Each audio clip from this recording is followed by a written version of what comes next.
Hi, my name is Tran. I'm from Upper Darby High School. Our project is using onset diameter to predict surface composition of Tran. So our objective is to find what the composition of Tran is, looking at the morphology of craters on Tran. So the first topic would be simple versus complex craters. So what is the difference? So simple craters, usually they're defined by a central bowl-shaped crater, while a complex crater would be defined as a crater usually with a central uplift. This is also simple and complex craters of craters, and you can see they have the same scale, but you see that simple craters tend to have a much smaller diameter size than complex craters. This is because there's a much lesser impact velocity on simple craters. The next topic would be onset diameters versus surface gravity.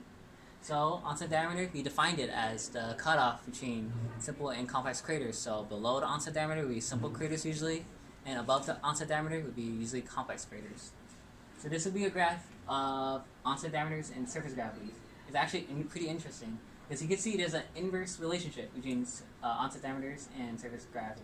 So a point like Earth right here would be 980 centimeters per second squared for surface gravity, and the moon would have 162 centimeters per second squared surface gravity. Well, the moon has a much larger onset diameter.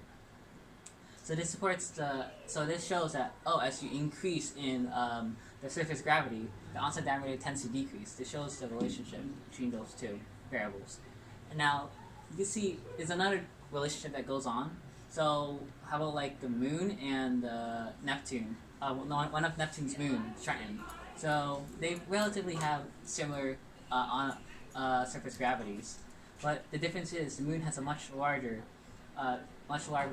onset diameter than the Tran does.